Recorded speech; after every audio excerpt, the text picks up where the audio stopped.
ఎన్నికల్లో ఇచ్చిన హామీ ప్రకారం కృష్ణా జలాలను మడకశిర నియోజకవర్గానికి తీసుకొచ్చి మాట నిలబెట్టుకున్నామని ఎమ్మెల్యే ఎంఎస్ రాజు అన్నారు. గత ప్రభుత్వ వైఫల్యం వల్ల కాలువలు అస్తవ్యస్తమయ్యాయని చెప్పారు. ఇక కూటమి ప్రభుత్వం వచ్చిన వెంటనే కాలువలను సప్లై ఛానళ్లను త్వరితగతిన సిద్ధం చేసి కృష్ణా జలాలను తీసుకొచ్చామన్నారు.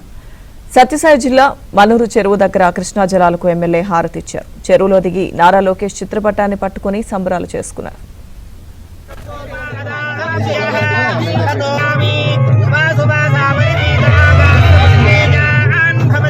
5 సంవత్సరాల్లో అంద్రినివాన్ని పూర్తిగా నిర్వీర్యం చేసి కాలువల్లో మట్టి కూడా తీయనటువంటి దుర్మార్గం.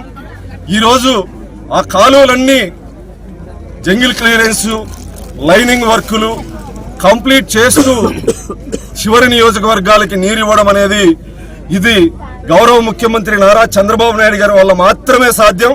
ఎన్నికల ముందు మడకశిర నియోజకవర్గ ఎన్నికల ప్రచారంలో ప్రజలకు మాట ఇవ్వడం జరిగింది, కృష్ణా జలాలు తీసుకొస్తామని.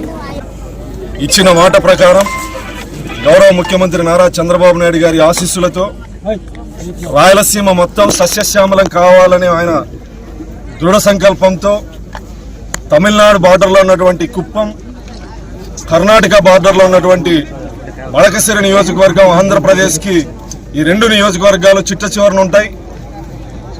ఈ ప్రాంత రైతుల్ని ఆదుకోవాలని రైతు సంక్షేమమే ధ్యేయంగా పనిచేసేటువంటి వ్యక్తి గౌరవ ముఖ్యమంత్రి నారా చంద్రబాబు నాయుడు గారు అనడానికి ఈ రోజు వచ్చినటువంటి కృష్ణా జలాలు ఇది ట్రైలర్ మాత్రమే, ఆరంభం మాత్రమే.